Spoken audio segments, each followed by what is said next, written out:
Okay, why am I devoting this program to China? Is it because China is extremely important in the world today? Partly. Is it because China is kind of the new thing changing the world today? Yep, that's another part of it. Is it because China is poorly understood, particularly in the United States, but in the West generally?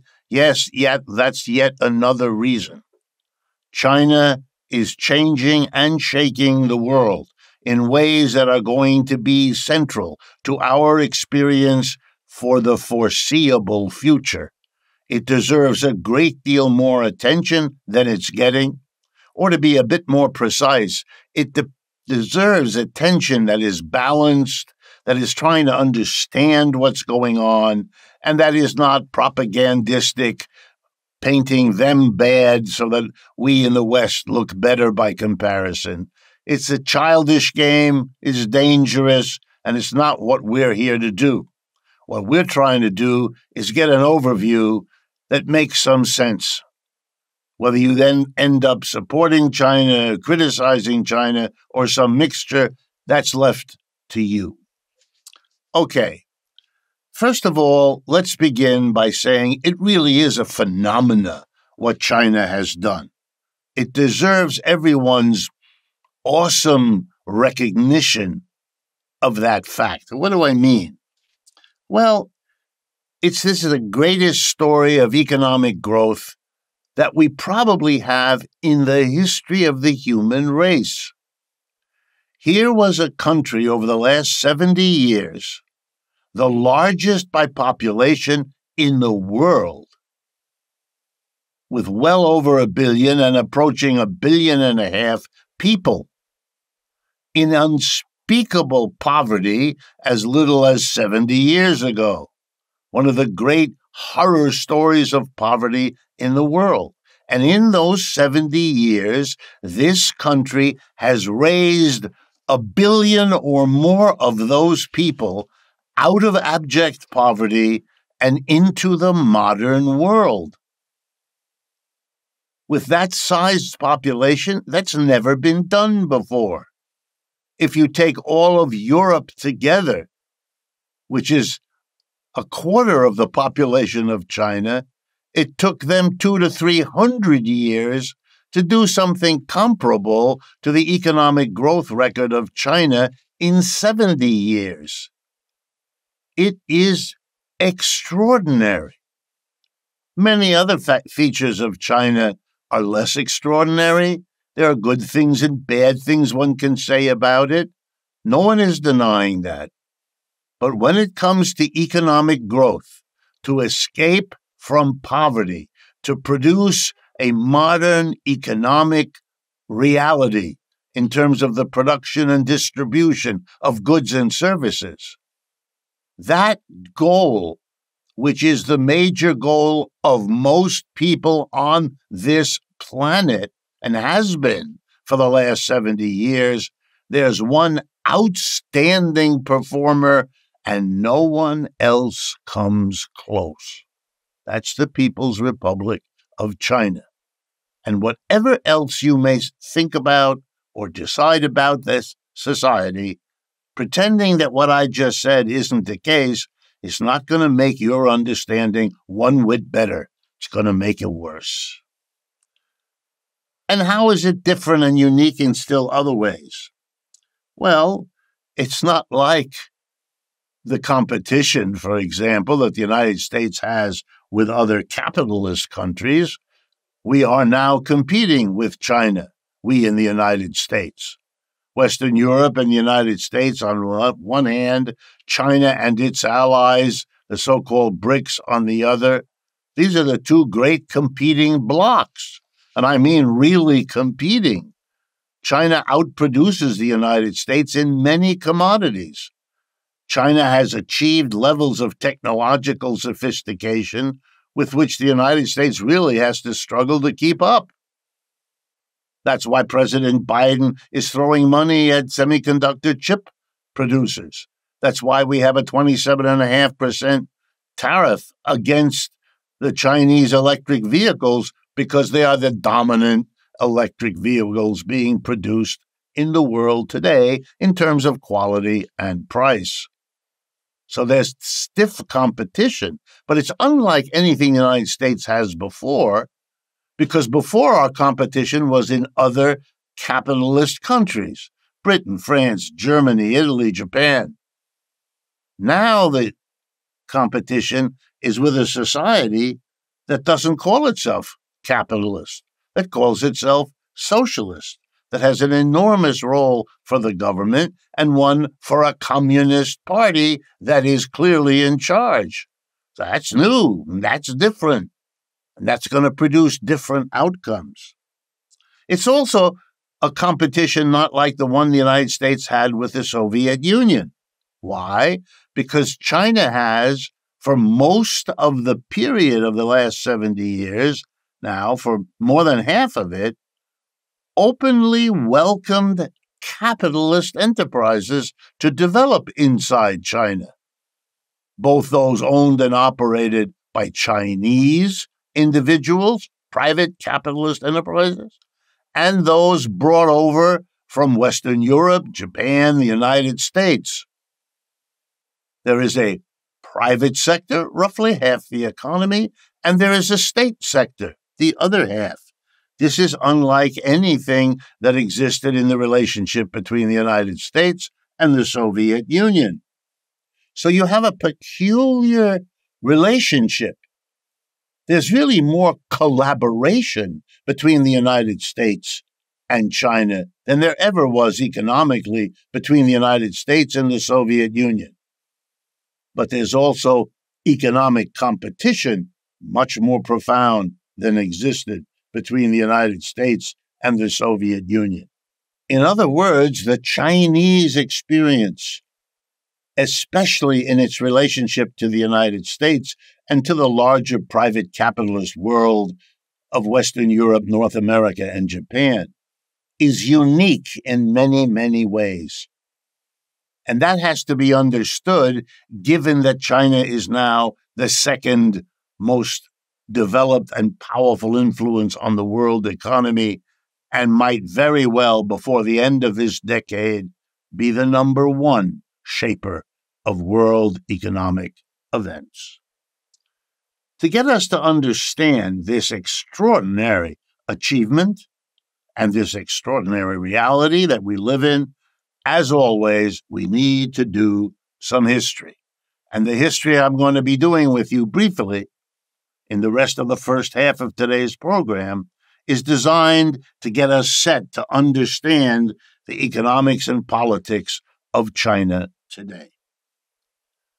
Xi Jinping, the current leader in China, speaks of 100 years of humiliation, roughly 1850 to 1950, 100 years during which China felt itself to be, then and now, humiliated, as Western countries, particularly, took over bits and pieces of China, fighting wars, taking over whole cities, and plunging the society into levels of poverty much greater than what they had seen before.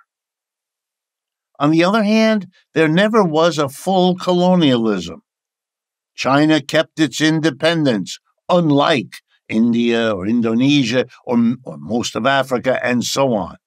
So you have a mixture of humiliation and independence. There were never settler colonists. No Europeans settled in to large parts of China. Yeah, they had places in cities along the coast, but they never took over the country the way, for example, they did in South Africa or New Zealand or Australia or the United States or Canada, and I could go on. More modern, once the 20th century came, two terribly interesting things happened almost at the same time.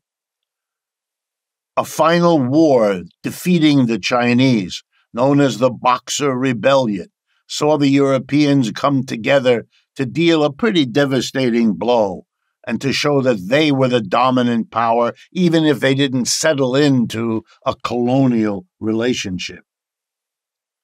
And not so surprisingly, very few years after the Soviet Revolution in Russia, in 1917, a few years after that, Chinese do a revolution too. Chinese communists, inspired in part by the Russian Revolution, begin the Long March, begin the movement led by Mao that would eventually, in 1949, lead to the victory of the Communist Party and its army over the friendly to the West army of Chiang Kai-shek, the little bit of capitalism that had been implanted in China after the Boxer Revolution by the Western powers, who apparently hoped over the long run to develop a more complacent, subordinated capitalism in China.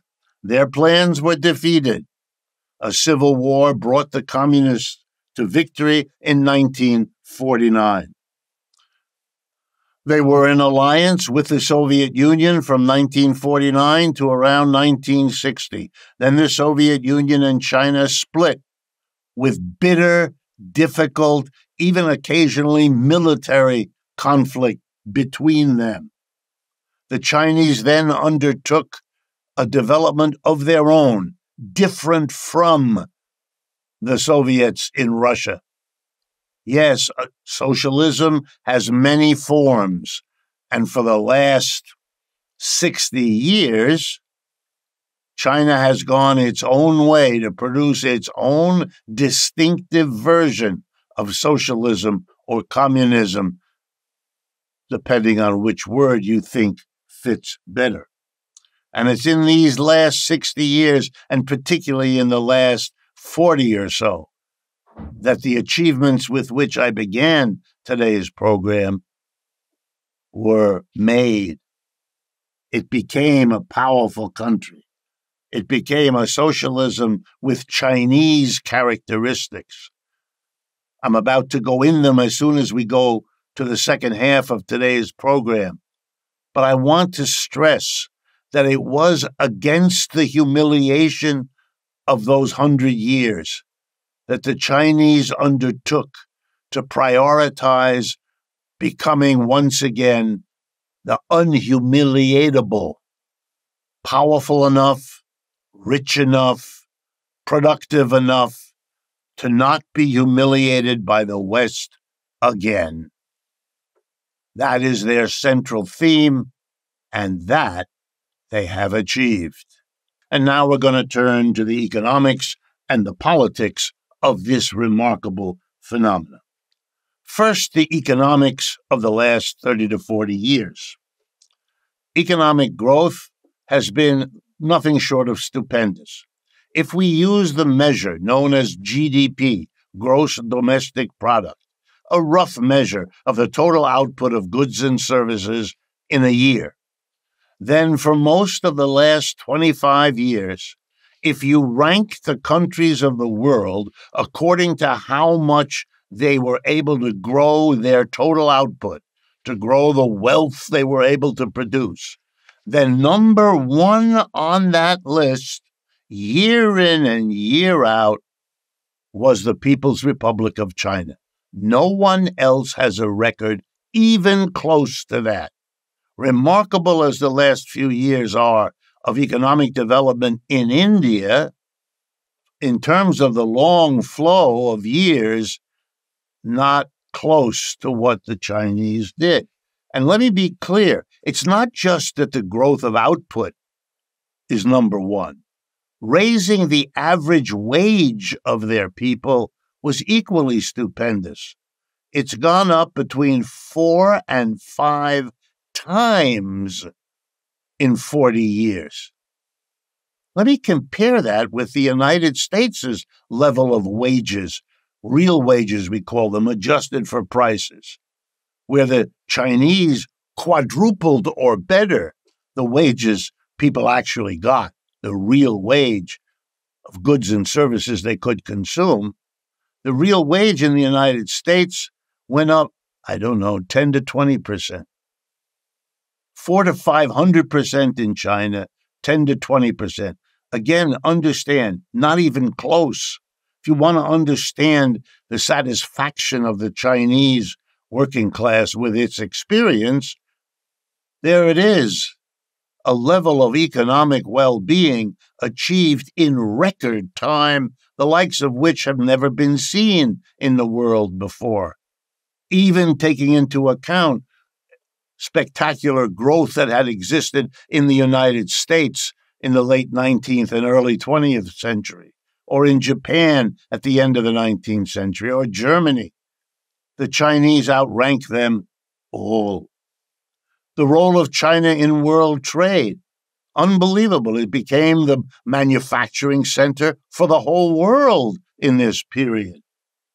It becomes the crucial player in world trade, the crucial carrier of goods and services on all the oceans of the world. It's an extraordinary arrival at superpower in economic terms, status, literally bested only by the United States, and then by a shrinking amount of difference between China and the United States in terms of economic growth. The uniqueness of China is also that it did not go either to be overwhelmingly a private enterprise economy, the way the United States and Britain had become, nor overwhelmingly a state-owned and operated enterprise system, the way the Soviet Union had become. That split with the Soviet Union in the 1960s that I mentioned before our break had enormous consequences, so that over recent decades, China has become a nation roughly one-half private capitalist enterprises and one-half state enterprises, with both halves sharing the old capitalist structure of employer-employee, which is probably why the Chinese wisely don't call their society communist.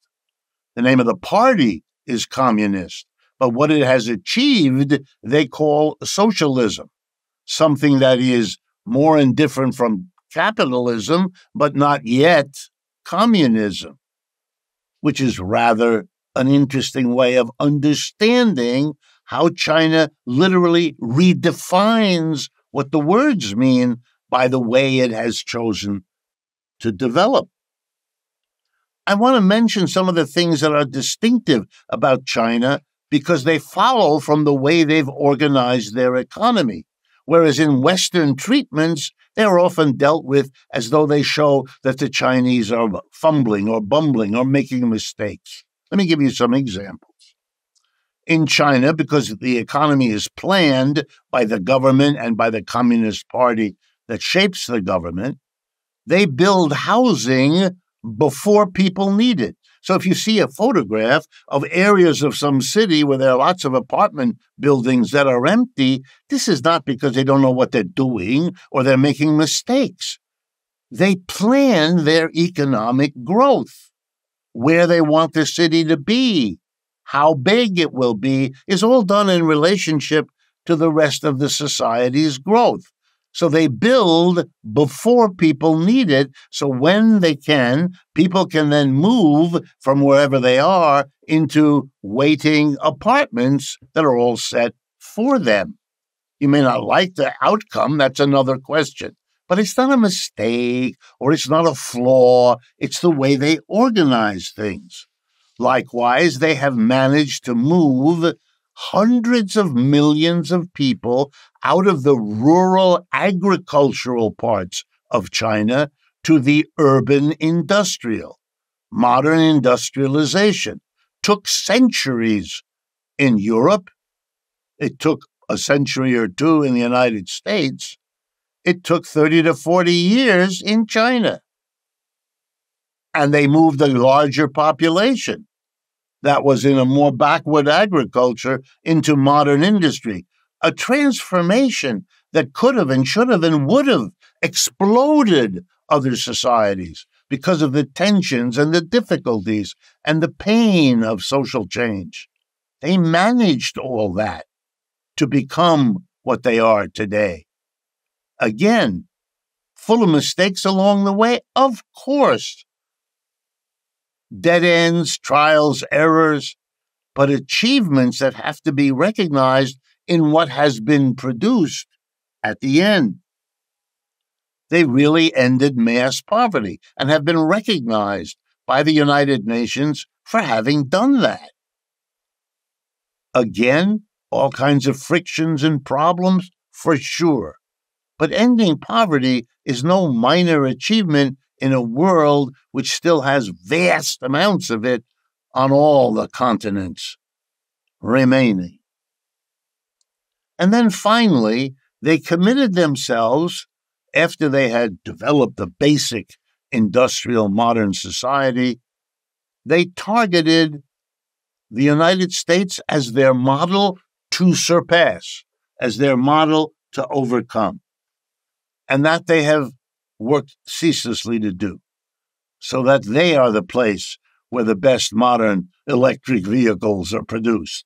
And they are the only part of the world that can compete with Google, with Apple, with Intel, with any of the other highest levels of technological modernization that have been achieved in the West. Yes, the neocons that control government here in the United States portray them as the great evil. Yes, they have certainly surpassed the Soviet Union and quite long ago in the being economically more developed and therefore with a greater base for whatever military they've thought to do. So let me turn then to the politics of China. Yes, China has a dominant political reality, and that is the Communist Party of China. It is the dominant political party, no question. It is against capitalism and for socialism. But before you rush to whatever that might mean to you, think about this. In the Chinese view, the United States has a political dominance of a pro-capitalist political party. For them, it has two wings, Republican and Democrat. Two different wings that agree that capitalism should be, could be, and must be the dominant reality of the United States. Well, the Chinese argue that's exactly their view for socialism. So yes, they exclude capitalism, but they point to the United States as excluding socialism. You could like one and not the other, but you can't pretend that they're all that different. The Communist Party in China has one wing. The Capitalist Party in the United States, they argue, has two. And the Americans get to choose between those two and nothing else. No one else is allowed to intrude on that monopoly except on the edges, and that's where they're kept. And that's where they've been for the last 70 years, just like the monopoly the Chinese Communist Party operates. The Capitalist Party in the United States operates the same. The Chinese are also proud of having faced up to uneven development. The fact that in capitalism, one part of a country is developed and another part is allowed to languish behind. They have focused on overcoming that uneven development, something Marx originally understood about capitalism. It always creates prosperous area over there, poor area over there, good neighborhood in their city over here, terrible neighborhood over there, etc., etc. The Chinese said, no, we are going to develop. We're going to give special emphasis to the poorest areas, either bring the people out of there and move them to better areas or transform those areas. And basically, they've done a good bit of both. It's a very interesting new way of understanding the task of politics to offset the uneven development that flows out of capitalism. And politically, they have tried to build an alliance. They didn't want to be isolated. the way the West wanted them to be. And they have been spectacularly successful with the Belt and Road Initiative of building a trade route from China to Europe, replicating the old Silk Road. They've tried very hard to placate Western Europe and the United States when they are discriminated against, as they have been by Western Europe and the United States. They've been relatively slow and moderate to respond. They have the better quality output at the lower price. They've shown that for 40 years. That's what they use to penetrate the West economically. And their politics is therefore to go very slow. In case you haven't noticed, the Chinese have not developed military bases around the world the way the United States has. Even though they have the money, they could, but they don't. And they haven't been engaged in any foreign wars. Chinese soldiers are not located anywhere else the way American soldiers are located literally everywhere. So it's quite different. The BRICS versus the G7 is the creation more of China than of anybody else. It's the way the Chinese express their phenomenal economic growth.